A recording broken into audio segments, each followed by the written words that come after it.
اب قیامت تک کوئی نئے نبی نہیں آنے، نئی کتاب نہیں اترنی۔ اب اگر اللہ کی یہ کتاب دنیا میں موجود نہ رہے، اللہ کا دین صحیح حالت میں دنیا میں موجود نہ رہے، تو اللہ تعالیٰ قیامت میں لوگوں کا مواخذہ کیسے کریں گے؟ حجت تام کرنے کے بعد ہی تو مواخذہ ہوگا، اور حجت تام ہوتی ہے کہ کتاب اللہ اس کی تفصیلات کے ساتھ، اس کی تفصیلات حدیث ہیں، اور کتاب اللہ کی تفصیلات حدیث ہیں، کتاب اللہ اس کی تفصیلات کے ساتھ دونوں چیزیں قیامت تک اپنی اصلی حالت میں موجود رہیں۔ تو حضور کا زمانہ ہو یا آج کا زمانہ ہو یا 5000 سال کے بعد کا زمانہ ہو، سب زمانے یکساں ہیں۔ حضور کے زمانے میں مواخذہ لوگوں منکروں کا کیوں تھا کہ قرآن حدیث ہے، پھر تم کیوں راہ راست نہیں دیکھتے؟ آج بھی کہ قرآن حدیث دنیا میں موجود ہے، تم راہ راست کیوں نہیں دیکھتے؟ اور قیامت تک ہر زمانے میں یہ دو چیزیں بے عینی موجود ہیں، پھر تم راہ راست کیوں نہیں دیکھتے؟ تو اب چونکہ یہ آخری کتاب ہے، اس کی حفاظت ہونی ہے، اس کے حرف حرف کی نقطے نقطے کی حفاظت ہونی ہے۔ اور پچھلی امتوں کے تجربے سے یہ بات معلوم ہوئی کہ کسی کتاب کی انسانوں نے حفاظت نہیں کی۔ جتنی اللہ کی کتابیں آئی سب ضائع ہو گئی، ان میں تغیر ہو گیا، لوگوں نے سب گڑبڑ کر ڈالی۔ چنانچہ اس آخری کتاب کی حفاظت کی ذمہ داری اللہ نے لی۔ اِنَّا نَحْنُ نَزَّلْنَا الذِّكْرَ وَإِنَّا لَهُ لَحَافِظُونَ۔ اللہ فرماتے ہیں کہ یہ قرآن ہم نے اتارا ہے اور ہم اس کی حفاظت کرنے والے۔ جیسا پچھلی کتابوں کو گڑبڑ کرنے کی لوگوں نے کوششیں کی تھی، قرآن کو میں گڑبڑ کرنے کی کوششیں نہیں کی رہی، قرآن میں گڑبڑ کرنے کی کوششیں ہمیشہ ہوتی رہی ہیں، آج بھی ہو رہی ہیں اور آئندہ بھی ہوتی رہیں گی۔ مگر جسے رکھے اللہ اسے کون چکھے، اسے کوئی بگاڑ نہیں سکتا۔ یہ معمر قذافی کہاں کا ہے؟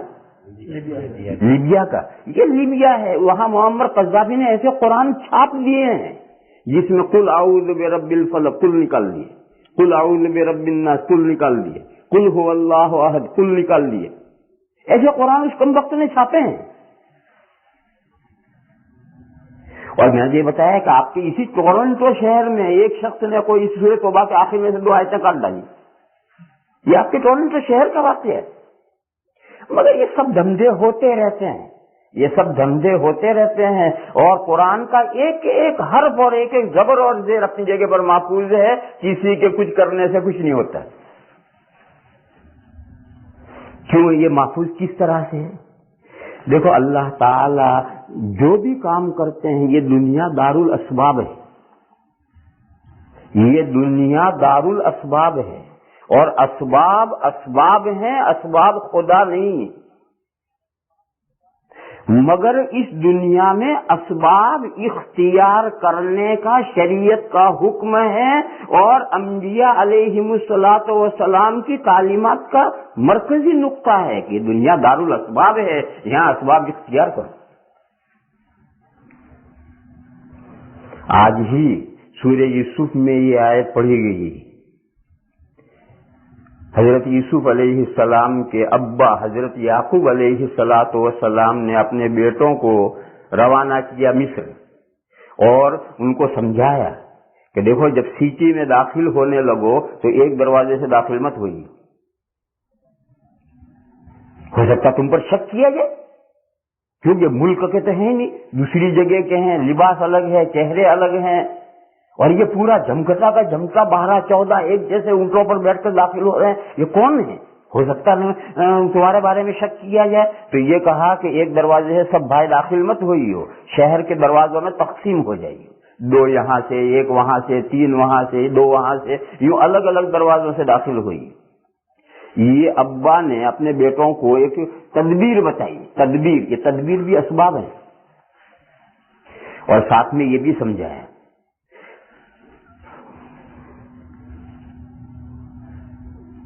کہاں کوئی حافظ ہے کیا؟ وقال یا بنی لا تدخلوا من باب واحدہ وادخلوا من ابواب متفرقہ انہوں نے کہا میرے بچوں ایک دروازے سے شہر کے داخل مت ہوئی ہو، متفرق دروازوں سے داخل ہوئی ہو. وما اغنی عنکم من اللہ من شیء، اور یہ کہا کہ دیکھو اگر اللہ کا کوئی فیصلہ ہے تو میری بتائی ہوئی یہ تدبیر کچھ کام نہیں آنی. وما اغنی عنکم من اللہ من شیء ان الحکم الا للہ، فیصلہ اللہ ہی کا ہے. علیہ توکلت وعلیہ فلیتوکل المتوکلون، میرا بھروسہ اللہ پر ہے. یعقوب علیہ السلام کہنا کہ میرا بھروسہ اللہ پر ہے، اور ہر بھروسہ کرنے والے کو اللہ ہی پر بھروسہ کرنا ہے. تو دیکھو تدبیر بتا رہے ہیں اور ساتھ میں یہ بھی سمجھا رہے ہیں کہ تدبیر اختیار کیجیے مگر ہوگا وہی جو اللہ کا فیصلہ ہے. خیر لڑکے پہنچے اور ابا کے کہنے کے مطابق الگ الگ دروازوں سے داخل ہوئے، مگر پھر بھی پھنس گئے. وہ پوری تفصیل ہے. اور چھوٹا بھائی جس کو لے گئے تھے وہ چوری کا معاملہ سا بن گیا، بھول میں چوری کا سا معاملہ بن گیا اور وہ پھنس گئے. تو اللہ نے کیا فرمایا، اصل آیت یہ مجھے سنانی. فلما دخلوا من حيث امرهم ابوهم، پس جب وہ داخل ہوئے جہاں سے ان کے ابا نے ان کو حکم دیا تھا، ما كان يغني عنهم من الله من شيء، وہ اللہ کے فیصلے کے مقابل میں وہ ان کی بتلائی ہوئی تدبیر کچھ کام نہیں آئی. لہذا یہ بیکار کام کیا تھا؟ نہیں، بیکار نہیں کیا. ما كان يغني عنهم من الله من شيء الا حاجة في نفس يعقوب قضاها، فرمایا اللہ کے جو فیصلہ تھا اس فیصلے کے مقابل وہ تدبیر تو کوئی کام نہیں آئی، مگر یعقوب علیہ السلام نے جو تدبیر بتائی تھی وہ ان کے دل کا ایک ارمان تھا. الا حاجة في نفس يعقوب، وہ انہوں نے اپنے دل کا ارمان پورا کیا. اور فرمایا کہ وَإِنَّهُ لَذُو عِلْمٍ لِمَا عَلَّمْنَاهُ، حضرت یعقوب بڑا علم رکھنے والے تھے ہمارے سکھلانے سے. اللہ فرماتے ہیں کہ ہمارے سکھلانے سے وہ بڑا علم رکھنے والے تھے. اس کا جو مطلب جوڑ یہ ہے کہ ان کے دل میں جو ارمان پیدا ہوا تھا وہ اللہ کی تعلیم کے نتیجے میں پیدا ہوا تھا.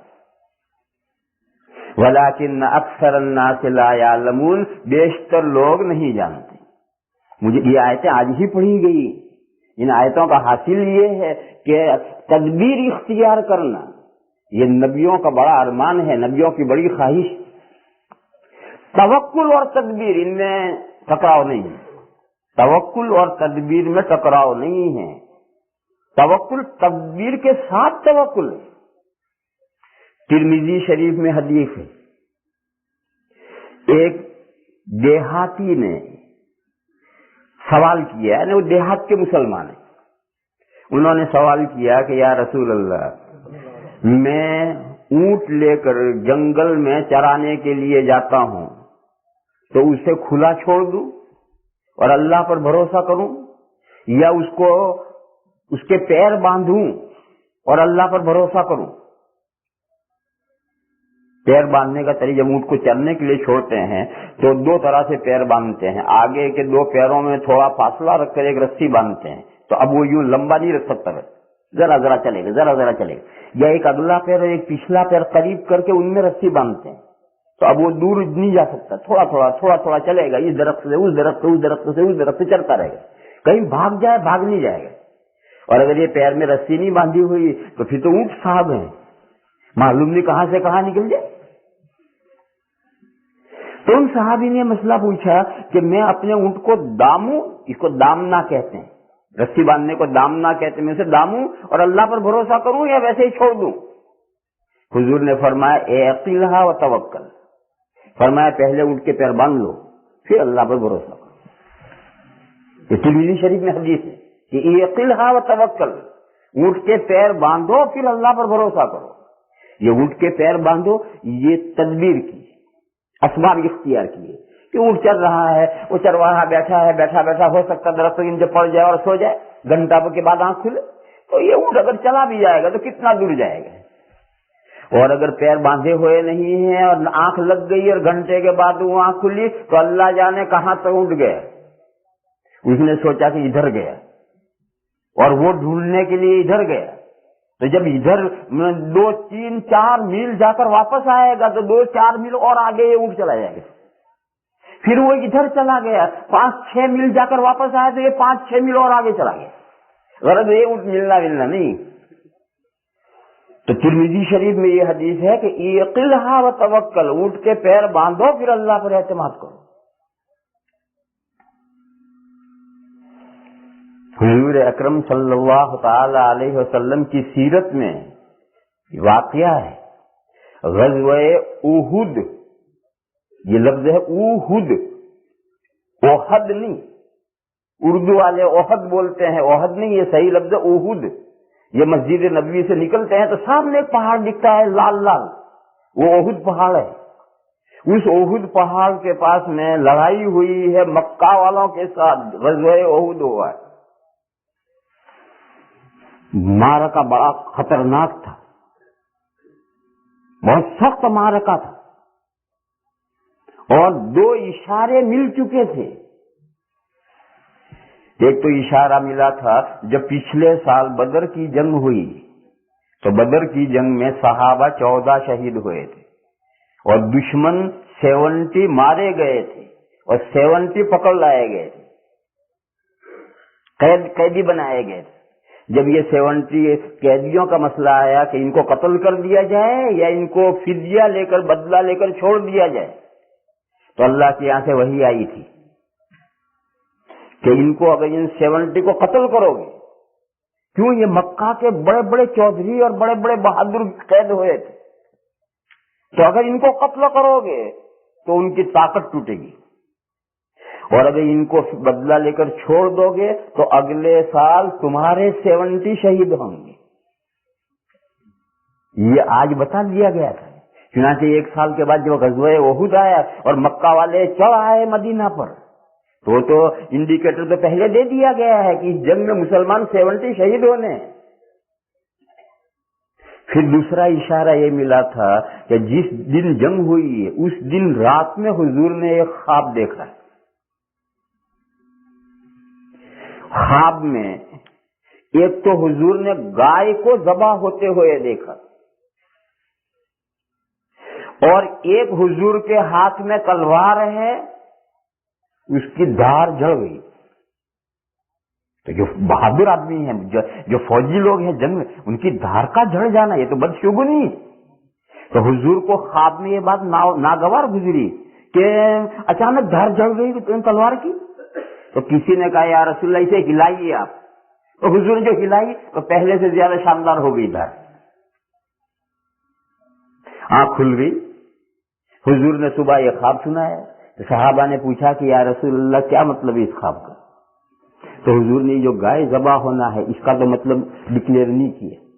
وہ گائے ذبح ہونا ہے، وہ 70 صحابہ کا شہید ہونا ہے، مگر اس کو حضور نے نہیں کہا.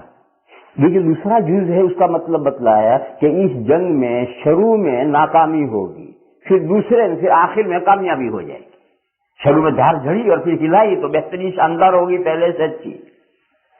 خیر یہ 2 اشارے مل چکے ہیں کہ اس جنگ میں بہت صورتحال بہت نازک ہے.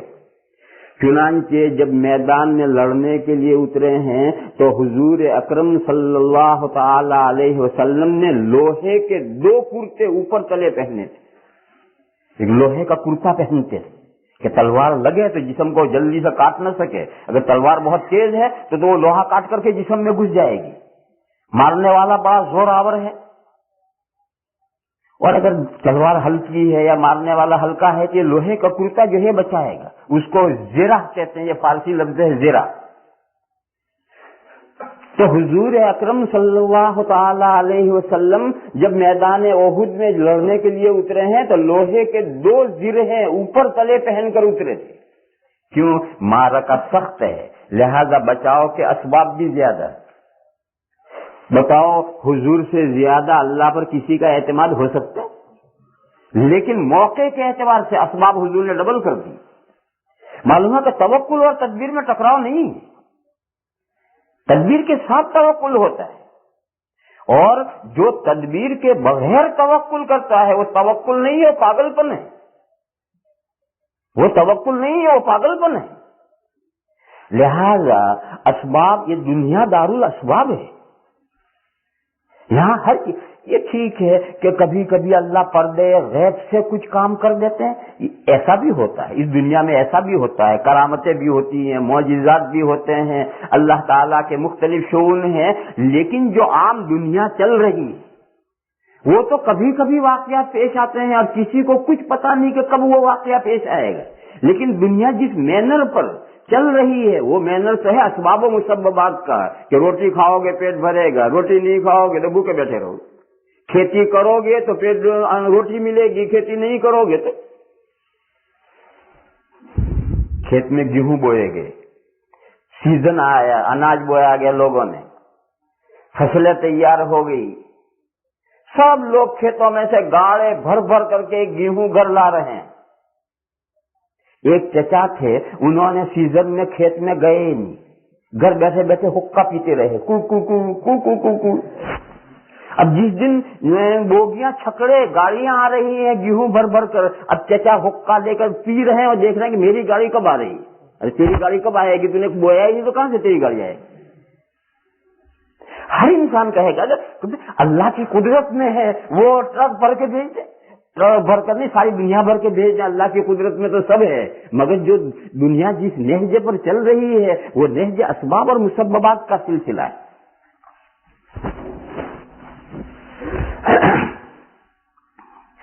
جب یہ صورتحال ہے تو قرآن کی حفاظت اللہ کرنے والے، اللہ نے ذمہ داری لی ہے کہ میں نے یہ قرآن اتارا ہے، میں اس کی حفاظت کروں گا. لیکن اس عالم اسباب میں اس کے اسباب کیا بنیں گے؟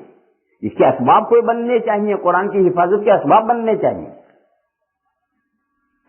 وہ جو اسباب بننے والے ہیں ان کی طرف اشارہ اسی آیت میں کیا گیا ہے جس آیت میں اللہ نے گارنٹی لی،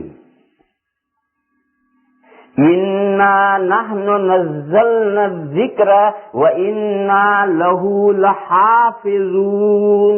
یہ حافظون پلورل ہے، جمع ہے حافظ کا. تو اللہ تو ایک حافظ ہے، ایک ہے. یہ نہیں کہا نہ حافظون، ہم حافظون ہیں، ہم بہت سارے حافظون ہیں، حافظ ہیں. اس حافظون میں اشارہ ہے کہ قرآن کریم کے حافظ تیار ہونے چاہیے، اور ایک دو نہیں، اتنے بے شمار حافظ تیار ہو جائیں کہ قرآن کے ایک حرف کو کوئی ادھر سے ادھر نہ کر سکے. چھپے ہوئے میں گڑبڑ کرے گا، لیکن جو سینوں میں چھپا ہوا قرآن ہے اس میں کون گڑبڑ کرے گا؟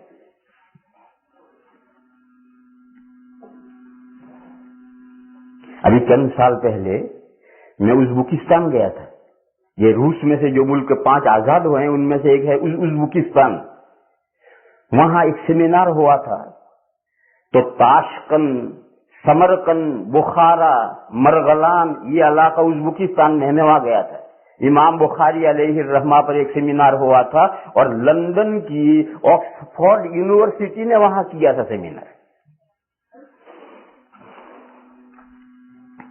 تو وہاں میں نے دیکھا کہ اللہ کے فضل و کرم سے کافی حافظ ہیں اور بہترین قرآن پڑھتے ہیں. حالانکہ وہ علاقہ 80 ایئرز کمیونزم کے ہولڈ میں رہا ہے اور اس 80 سال میں قرآن کریم کا داخلہ اس ملک میں ممنوع تھا.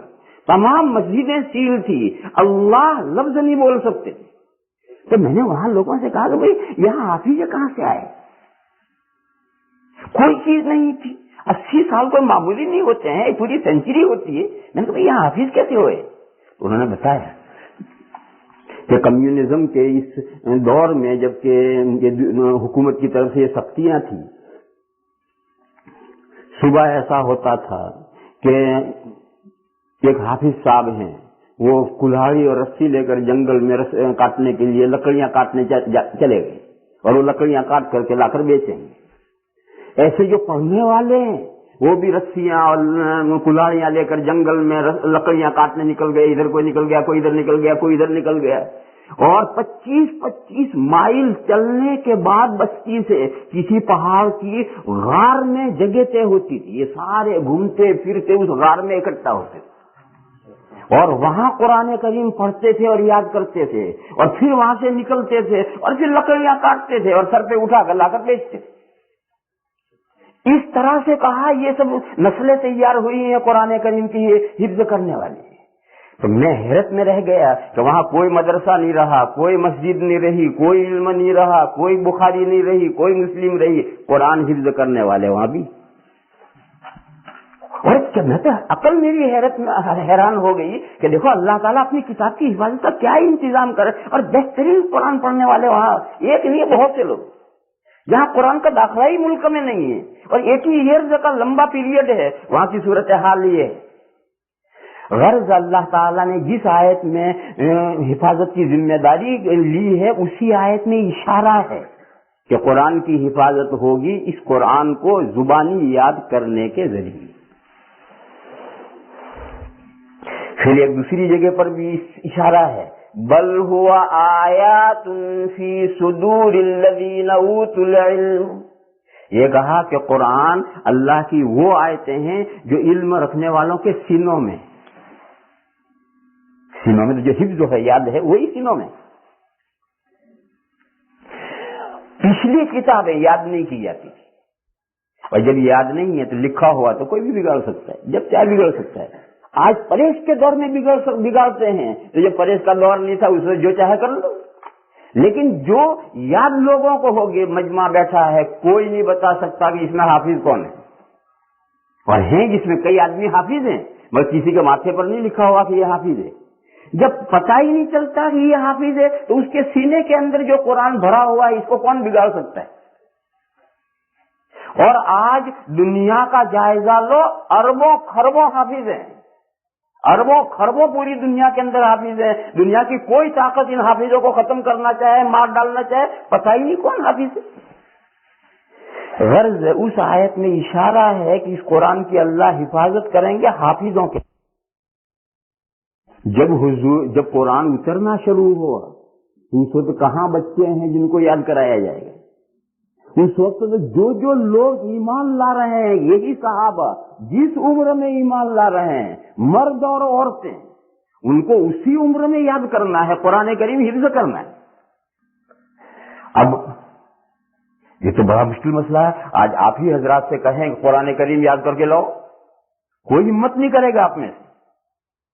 اور صحابہ 20 سال سے لے کر 100 سال تک کی عمروں میں ایمان لائے ہیں۔ کوئی 20 سال میں ایمان لایا، کوئی 30 سال کا تھا ایمان لایا، کوئی 50 سال کا ایمان لایا، کوئی 90 سال کا ایمان لایا، اور جتنے ایمان لائے سب نے قرآن یاد کیا کم و بیش۔ ہر صحابی پورے قرآن کا حافظ نہیں تھا، کم و بیش، اور پورے قرآن کے بے شمار حافظ تھے، مرد اور عورتیں۔ جنگ یمامہ جو مسیلمہ کذاب کے ساتھ جنگ ہوئی ہے، اس جنگ میں پورے قرآن کریم کے 500 صحابہ شہید ہوئے تھے، 500 صحابہ وہاں شہید ہوئے تھے، بے شمار لوگ حافظ تھے پورے قرآن میں۔ لہذا کیسے یاد کروایا جائے؟ آپ حضرات کیوں یاد نہیں کر سکتے؟ آپ حضرات اس لیے یاد نہیں کر سکتے کہ دکھائیں گے لو یہ قرآن یاد کر کے۔ اب آدمی کھولتا ہے کہ یہ تو بڑا ہے، ہمارے بس کا کام نہیں۔ تو یہ طریقہ نہیں اختیار کیا گیا، صرف 5 آیتیں اتاری۔ اقرأ بسم ربک الذی خلق، خلق الانسان من علق، اقرأ وربک الاکرم الذی علم بالقلم علم الانسان ما لم یعلم۔ صرف 5 آیتیں آئی اور 15 دن تک دوسری وحی نہیں آئی۔ اب یہ تو عربی کے جملے، آج ہمارے لیے تو یہ 5 یاد کرنا بھی مشکل ہے، کیوں ہم اس کا مطلب نہیں سمجھتے، لیکن جو عربی زبان جانتے ہیں انہیں 1-2 مرتبہ پڑھیں گے یاد ہو جائیں گے۔ جب یہ وحی اچھی طرح سے یاد ہو گئی تو اگلی وحی اتری، یا ایھا المزمل قم اللیل الا قلیلا، ایک رکوع اترا ہے، اور پھر وحی بند ہوئی۔ اب وہ 5 آیتیں تو یاد تھی، اب یہ جتنی نئی آئی اسے یاد کرو۔ اور یہ دونوں وحیاں جب خوب رٹ کر پکی ہو جائیں گی، اور پکی یوں ہوگی کہ نمازوں میں پڑھنا ہے ان کو، وہی مطلوب اس لیے کہ نماز میں پڑھنا ہے، ہر رکعت میں پڑھنا ہے۔ پھر جب یہ حصہ یاد ہو گیا تو پھر اگلے ایک تھوڑا سا حصہ اترا ہے، اب اسے یاد کرو۔ یوں یہ قرآن 23 سال میں 23 ایئرز میں اترا ہے. 23 ایئرز میں تو ہم میں سے ہر آدمی حفظ کر سکتے ہیں. ہمارے بچے 2-3 سال میں حفظ کرتے ہیں. باقی 23 سال میں اگر آپ یاد کرنا چاہیں تو ہم میں سے ہر آدمی کر سکتا ہے. تو پھر ہمارے حفظ کلاس میں تو دور 1 پارا, آدھا پارا, 1.5 پارا, 2 پارے سنے جاتے ہیں. قرآن کریم میں دور یہ نہیں تھا. دور یہ تھا کہ ہر رات میں آدھی رات تہجد پڑھو. آدھی رات میں کچھ کم رہ جائے کوئی حرج نہیں, یا آدھی رات سے بھی ظاہر پڑھو تہجد.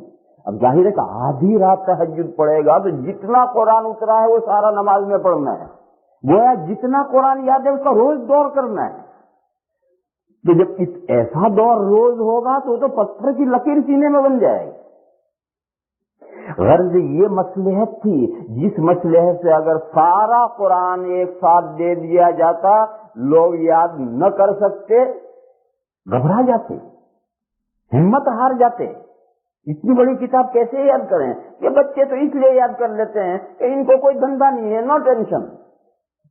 اور آدمی کو دنیا بھر کے جھمیلے اور دنیا بھر کی پریشانیاں دماغ میں ہیں. جب دماغ میں پریشانیاں ہیں تو یاد نہیں ہوگا. اور جو تدبیر اس کے نزول کی جو تدبیر اختیار کی گئی وہ ایسی تدبیر اختیار کی گئی کہ ہر عمر کے صحابی نے, مرد نے بھی عورت نے بھی, ہر ایک نے اپنی اپنی حیثیت کے مطابق قرآن کریم محفوظ کیا, اور بہت بڑی تعداد نے سارا قرآن محفوظ کیا.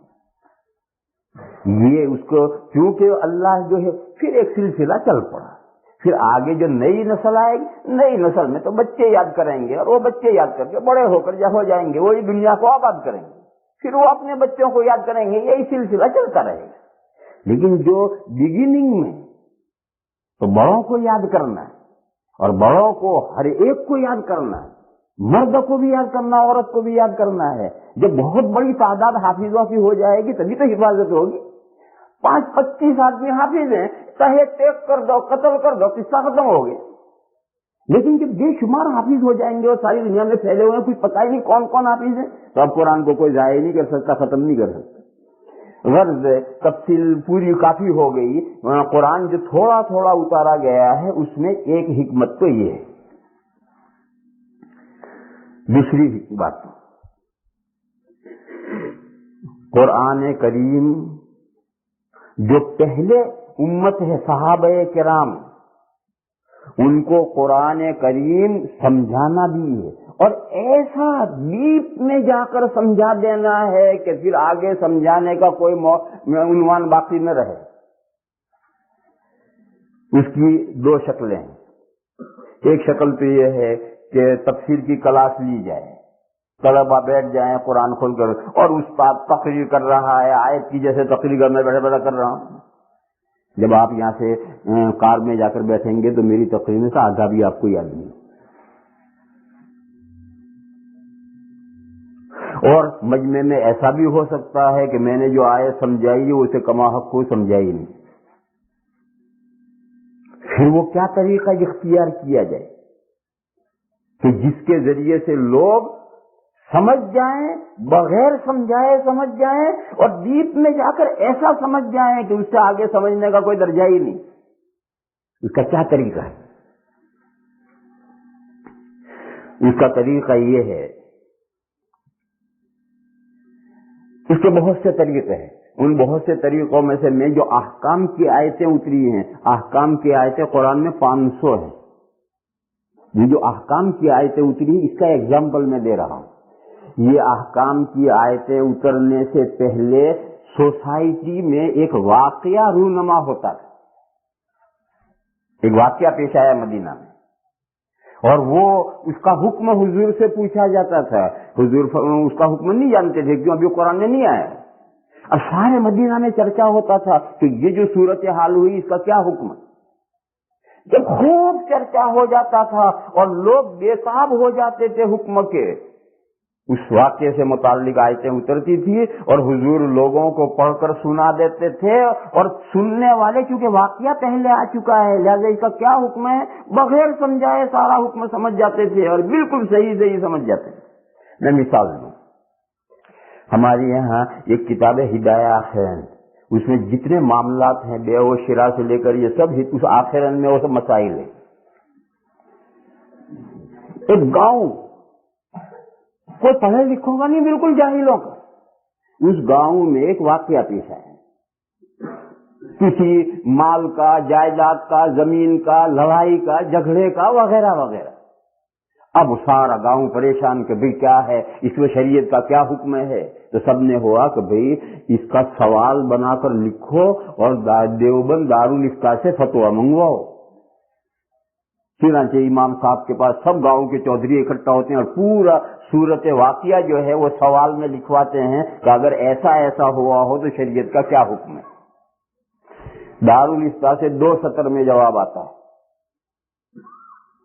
امام جب خط پہنچتا ہے تو امام صاحب مسجد میں لوگوں کو روک کر کے بتاتے فتویٰ یہ آیا ہے۔ وہ 2 سطریں پڑھ کر کے سناتے ہیں، سب گاؤں کے دیہاتی سمجھ جاتے ہیں ہاں بھئی یہ فتویٰ ہے، کوئی سمجھانا نہیں پڑتا۔ اور وہی 2 سطروں میں جو مسئلہ لکھا ہے وہ مسئلہ ہدایہ آخرین کا ہے۔ وہیں دارالعلوم میں کلاس میں جب ہم یہ مسئلہ پڑھاتے ہیں تو 1 گھنٹہ یا اس سے زیادہ تقریر کرتے ہیں اور پھر بھی آدھے طالب علم سمجھتے ہیں، آدھے نہیں سمجھتے۔ یہی مسئلہ جو 10 سال سے پڑھ رہے ہیں طالب علم، 1 گھنٹہ ہم نے مغز پاشی کی، آدھے سمجھے کلاس میں، آدھے نہیں سمجھے، اور آدھے سمجھے وہ بھی ابھی پوری ڈیٹیل نہیں سمجھے، اور وہ دیہاتی 2 سطروں میں جواب گیا اور سب سمجھ گئے۔ کیوں؟ وہاں واقعہ پیش آیا ہے اور ان طالب علموں کے ذہنوں میں کچھ بھی پیش نہیں آیا ہے۔ تو واقعے کے بعد جب حکم آتا ہے، میں مثال دوں،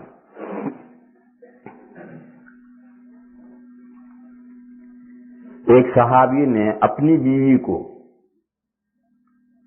یہ کہہ دیا انت علیہ کا ظہر امی، تو میرے لیے ایسی ہے جیسے میری ماں کی پیٹھ۔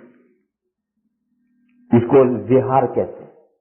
ہمارے یہاں یہ جملہ اردو میں نہیں بولتے، اس کے بجائے یوں کہتے ہیں تو میرے لیے ماں جیسی ہے، تو میرے لیے بہن جیسی ہے۔ اگر یہ جملہ کہہ دے کہ تو میرے لیے ماں جیسی ہے، تو میرے لیے بہن جیسی ہے، تو یہ زہار ہے۔ ماں جیسی کہنے سے ماں بھی بنی نہیں اور ماں جیسی بھی نہیں بنی، وہ تو بیوی ہے، اور بہن جیسی کہنے سے بہن بھی نہیں بنی اور بہن جیسی بھی نہیں بنی، وہ تو بیوی ہے۔ مگر یہ غلط بات کیوں بولے تم؟ بیوی کو تم نے ماں جیسی کیوں کہا، بہن جیسی کیوں کہا؟ اسلام سے پہلے اگر یہ جملہ کوئی بیوی سے کہہ دے تو بیوی ہمیشہ کے لیے حرام ہو جاتی تھی، طلاق پڑ جاتی تھی۔ کہ جب تم نے اسے ماں بنا لیا، تم نے اسے بہن بنا لیا، بیوی کہاں رہے گی؟ یہ زمانے جاہلیے سے ایک ٹریڈیشن چلا آ رہا تھا۔ ایک صحابی نے اپنی بیوی سے ایسا کہہ دیا۔ اب ان کی بیوی، ان کا نام خولہ ہے، وہ حضور کی خدمت میں آئی اور انہوں نے عرض کیا کہ یا رسول اللہ میرے شوہر نے مجھے ایسا کہہ دیا ہے، کیا حکم ہے؟ حضور نے فرمایا کہ جو پہلے سے طریقہ چلا آ رہا ہے وہ طریقہ یہ ہے کہ تم شوہر کے لیے حرام ہو۔ تو وہ کہنے لگی یا رسول اللہ بڈھی ہو گئی، میں کہاں جاؤں، میں میرا کون پوچھے گا، میرا نہ کوئی پیئر ہے، نہ میرا کوئی میکا ہے، نہ کوئی رشتے دار ہے، میں کہاں جاؤں، میں بڈھی ہو گئی۔ غرض یہ بہت روئی دھوئی اور اس نے کہا یا رسول اللہ میں اپنی کمپلین اللہ میاں کے یہاں رکھتی ہوں، اور وہ چلی گئی اور بیچاری وہ اللہ تعالیٰ کے سامنے گڑ گڑاتی رہی، کرتی رہی۔ اور اب یہ سارے مدینہ میں اس واقعے کا چرچا کہ ایک بڈھے نے بڈھی کو یہ کہہ دیا ہے کہ انت علیہ کا ظاہر ام میں، تو میری ماں جیسی۔ جب ضرورت نہیں رہی تو ماں بنا لیا اسے۔ جب خوب مدینہ میں چرچا ہوا تو 28ویں پارے کے پہلے بالکل شروع میں جو سورت ہے، سورت المجادلہ، مجادلہ میں لڑنے والی، وہ اور حضور سے لڑی تھی کہ یا رسول اللہ آپ مجھے مسئلہ بتا رہے ہیں، میں بڑھاپے میں میرا کیا ہوگا؟ سورت المجادلہ نازل ہوئی اور اس کا یہ تقریباً 1 رکوع نازل ہوا اور اس میں زہار کے احکام آئے۔ قد سمع اللہ قول التی تجادلک فی زوجها وتشتکی الی اللہ، تحقیق سن لی اللہ نے اس عورت کی بات جو آپ سے لڑ رہی ہے، جھگڑا کر رہی ہے اپنے شوہر کے معاملے میں، اور وہ اپنی کمپلینٹ اللہ کے سامنے رکھ رہی ہے. اللہ نے اس کی بات سن لی.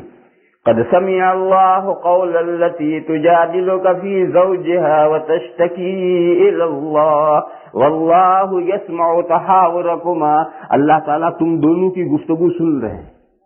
وہ حضور کے پاس آئی. خیر یہ لمبا رکوع نازل ہوا اور اس رکوع میں زہار کے احکام آئے کہ ایسا کہنے سے بیوی ماں یا بیٹی یا بہن نہیں بنتی، مگر یہ قول زور ہے، یہ جھوٹی بات ہے. اور یہ جھوٹی بات کیوں نکالی؟ اس کی سزا یہ ہے کہ جب تک شوہر کفارہ نہیں دے گا بیوی حرام ہے، ہمیشہ کے لیے حرام نہیں ہے، کفارہ دینے تک بیوی حرام ہے. اور کفارہ یہ ہے غلام آزاد کرو. غلام آزاد کرنے کی سخت نہیں ہے. ابھی ہاتھ مت لگاؤ بیوی کو ہاتھ لگانے سے پہلے غلام آزاد کرو. غلام آزاد کرنے کی سخت نہیں ہے. 2 مہینے کے مسلسل روزے رکھو. ابھی ہاتھ مت لگاؤ، ہاتھ لگانے سے پہلے 2 مہینے کے مسلسل روزے رکھو. یہ بھی سخت نہیں ہے تو 60 مسکینوں کو کھانا کھلاؤ. اور یہ ان تینوں میں سے ترتیب وار جون سا بھی تم کفارہ ادا کر دو گے، اس کے بعد بیوی. لیکن جب تک کفارہ ادا نہیں کرو گے بیوی حرام ہے تمہارے لیے. جب یہ آیتیں نازل ہوئی تو حضور نے صحابہ کو پڑھ کر سنائی، اور سناتے ہی ہر صحابی بغیر سمجھائے سارا سمجھ گیا، اور ایسا سمجھ گیا کہ یہ زہار کا باب ہم مدرسے میں طالب علموں کو 1 ہفتے میں پڑھاتے ہیں، اور 1 ہفتے میں بھی آدھے طالب علم تو یوں بکری کی طرح منڈی ہلاتے ہیں، اور آدھے جو سمجھتے ہیں وہ بھی امتحان میں 33 نمبر ہی لاتے ہیں. اور وہ سارے صحابہ مدینے کا ایک مرد اور عورت اس زہار کا حکم سمجھ گئے، اور آیتیں پڑھ کر سنا گئے اور سمجھ گئے. کیونکہ واقعہ پیش آیا ہے، اور واقعہ پیش آنے کے بعد خود اس واقعے کو گرم ہونے دیا گیا ہے، اور ہر مجلس کا اور ہر محفل کا موضوع سخن وہ واقعہ بن چکا ہے. اور پھر جو آیتیں آئی ہیں وہ واقعے پر ایسی فٹ ہو گئی کہ بغیر سمجھائے سمجھ.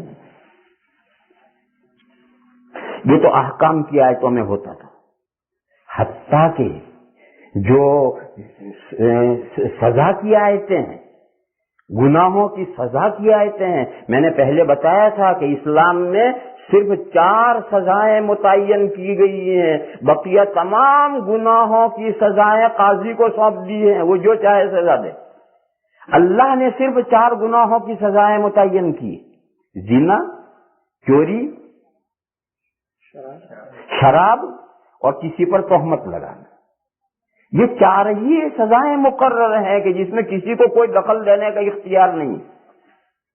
تو یہ جو سزاؤں کی آیتیں ہیں ان کے لیے بھی پہلے واقعہ ہوتا ہے، اور واقعہ ہو کر کے خوب گرم ہو جائے گا واقعہ. پھر ہر آدمی بےتاب ہے کہ اس صورت میں کیا حکم ہے. پھر وہ آیتیں نازل ہوں گی اور وہ سزا جاری ہوگی، تمام کے سامنے وہ سزا جاری کر کے دکھائی جائے گی. اب آیتوں کو سمجھانے کی کیا ضرورت؟ آیتوں میں جو حکم آیا ہے وہ تو بغیر سمجھائے سمجھ میں آ جائے. اور اس ضرورت سے یہ جو واقعہ گناہ کے پیش آئیں گے تو صحابہ ہی میں تو آئیں گے، بھینسوں میں تھوڑے آئیں گے، اونٹوں میں تھوڑے پیش آئیں گے. وہ واقعہ تو صحابہ میں آئیں گے. لیکن ان واقعات کے ساتھ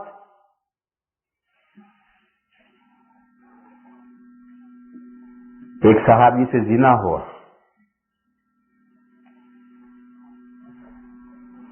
صحابی نے ایک خاتون صحابیہ سے زنا ہو گیا زنا، اسے حمل ٹھہر گئے. وہ حضور کی خدمت میں آئی اور کہنے لگی یا رسول اللہ مجھ سے یہ گناہ ہو گیا ہے، مجھ پر اللہ کا حکم جاری کیجیے. تو جب کوئی مجرم خود آ کر اقرار کرے تو مسئلہ یہ ہے قاضی اسے ٹلا دے گا، نکال دے گا. چنانچہ حضور نے نکال دیا. وہ بےتاب ہو کر پھر دوبارہ آئی، پھر نکال دیا گیا، پھر بےتاب ہو کر آئی، 4 الگ الگ موقعوں پر آئی. اور اس نے 4تھی مرتبہ یہ کہا کہ یا رسول اللہ میرا گناہ تو یہاں تک ہے کہ میں تو اس گناہ سے حاملہ ہوں. تو حضور کو ٹلانے کا ایک موقع اور ملا. حضور نے فرمایا کہ اگر تو زنا سے حاملہ ہے تو گناہ تو نے کیا, تیرے پیٹ میں بچہ, اس نے کیا گناہ کیا؟ اس نے تو کوئی گناہ نہیں کیا. لہٰذا اس حالت میں اگر تجھ پر اللہ کا حکم ہم جاری کریں تو تیرے پیٹ کا بچہ ضائع ہوگا, اس کا کیا گناہ ہے بیچارے کا؟ جا بچہ پیدا ہوگا تب دیکھی جائے گی. یوں کر کے حضور نے ٹلا دیا. وہ تو چلی گئی. 9 مہینے کے بعد بچہ پیدا ہوا تو پیدا ہوتے ہی بچے کو گود میں لے کر پھر حاضر ہو گئی اور کہنے لگی یا رسول اللہ میرا یہ بچہ پیدا ہو گیا ہے, مجھ پر اللہ کا حکم جاری کیے. تو حضور کو ایک موقع اور ملا. حضور نے فرمایا اگر ابھی تجھ پر اللہ کا حکم جاری کریں گے تو یہ بچہ تو دودھ کے بغیر مر جائے گا. جا اس بچے کو دودھ پلا, جب بچہ کھانے لگے گا تب دیکھی جائے گی. یوں کر حضور کا منشا ٹلا دینا ہے. چلی گئی. ابھی سال پورا نہیں ہوا تھا کہ اس نے بچے کا دودھ چھوڑایا, روٹی پر لگایا اور وہ بچے کو لے کر اس کے ہاتھ میں روٹی دی اور بچہ کھا رہا ہے, اور لے کر حضور کے پاس آئی اور کہنے لگی یا رسول اللہ میں نے بچے کا دودھ چھوڑا دیا ہے اور یہ روٹی کھانے لگا ہے, اور کہنے لگی یا رسول اللہ آپ دیکھیے یہ کھا رہا ہے, اب مجھ پر اللہ کا حکم جاری کیے. چنانچہ اس وقت وہ بچہ لے کر کسی کی تربیت میں دے دیا گیا اور اس عورت کو چونکہ شادی شدہ تھی لہذا اسے سنسار کر دیا گیا. جب وہ مر گئی, سنسار پتھروں سے مر گئی اور اسے جنازہ اس کا آیا, تو ایسے مجرموں کا حضور جنازہ نہیں پڑھتے تھے. کوئی خود کیسی کرے حضور جنازہ نہیں پڑھاتے تھے, صحابہ سے کہتے تھے تم پڑھ کے دفن کر دو. کوئی مقروض مرے حضور جنازہ نہیں پڑھاتے تھے, صحابہ سے تم پڑھ کے دفن کرو. کسی پر سزا جاری کی جائے تو کسی نے کسی کو جان بوجھ کر قتل کیا, اس میں قصاص میں قتل کیا جائے تو اس کی نماز جنازہ حضور نہیں پڑھاتے تھے, صحابہ سے کہتے تھے تم پڑھ کے دفن کر دو, تاکہ لوگوں کو عبرت ہو اور لوگ اس طرح کے گناہوں سے بچیں, اس خیال سے کہ خدا نہ خواستہ اگر ایسی بات ہو گئی تو ہم حضور کی نماز جنازہ سے محروم ہو جائیں گے. تو ایسا جو زنا میں سنسار کیا جاتا تھا اس کی بھی حضور نماز جنازہ نہیں پڑھاتے تھے. لیکن جب یہ عورت آئی تو حضور نماز پڑھانے کے لیے آگے بڑھے. تو حضرت فاروق اعظم رضی اللہ تعالیٰ عنہ نے یاد دلایا کہ یا رسول اللہ یہ تو غامدی عورت ہے جسے زنا کی سزا میں سنسار کیا گیا ہے. حضور نے سن کر حضور آگے بڑھے اور حضور نے نماز پڑھائی اس عورت کی, اور نماز پڑھانے کے بعد فرمایا کہ اس عورت نے ایسی توبہ کی ہے کہ اگر اس کی توبہ کسی سیٹی کے درمیان ڈسٹریبیوٹ کر دی جائے تو سب کی مغفرت ہو, پوری ایک سیٹی کے لوگوں کی مغفرت ہو جائے اگر اس کی توبہ ڈسٹریبیوٹ کر دی جائے. تو بتاؤ کتنی زبردست اس نے توبہ کی ہوگی. تو گناہ صحابہ سے ہوئے تھے مگر گناہ ہونے کے بعد میں ان کی توبائیں بھی اتنی پختہ ہوتی تھی. اور وہ گناہ کیوں ہوئے تھے؟ اگر یہ گناہ نہیں ہوں گے تو پھر آخر شریعت کے احکام کیسے نازل ہوں گے اور ان کو کس طریقے سے سمجھایا جائے گا؟ واقعے کے بغیر آیتوں کو تو کتنا بھی سمجھاؤ کما حق کو سمجھ میں نہیں آتی. یہ میں نے چند مثالیں دی, اسی طرح اور بہت ساری مثالیں. مخالفین اسلام کے اعتراضات, مشرکین اعتراضات کرتے تھے, یہود اعتراض کرتے تھے, عیسائیوں کے تو کم اعتراض اس وقت تھے, یہودیوں کے کیونکہ مدینہ آدھا مدینہ یہودیوں سے بھرا ہوا تھا تو ان کے اعتراضات ہوتے تھے. مشرکین تو سارا جزیرۃ العرب مشرکین کا تھا, ان کے اعتراضات آتے تھے. وہ اعتراضات پہلے ہونے دیے جاتے تھے اور جب وہ اعتراضات ہو کر کے اس کا چرچا ہو کر سارے صحابہ کے لیے ایک لمحے فکریہ بن جاتا تھا کہ اس اشکال کا کیا جواب ہے, تو پھر اس اعتراض کے جواب سے متعلق آیتیں اترتی اور وہ پڑھ کر سنا دی جاتی تھی. تو بغیر ڈیٹیل کے سمجھائے وہ سمجھ آ جاتی تھی کہ اعتراض یہ ہو رہا تھا, 15 دن سے اعتراض یہ ہو رہا تھا اور یہ جواب اللہ نے اتارا. تو اس طریقے سے موقع پیدا کر کے ان موقعوں کی مناسبت سے آیتیں اتاری گئی ہیں تاکہ صحابہ کرام ان کو قرآن کو بالکل صحیح سمجھیں. اب ظاہر ہے کہ یہ جو حکمت ہے اس حکمت کے مطابق اگر شروع سے ایک طرف سے ایک رکوع اترنا شروع ہو تو یہ حکمتیں کیسے ہوگی؟ یہ تو جب جو موقع پیدا آئے گا, واقعہ پیدا ہوگا, اس سے متعلق آیتیں آئیں گی اور پھر ان آیتوں کو لکھ لیا جائے گا وہیں جہاں لوح محفوظ میں ترتیب میں اس کی جگہ ہے.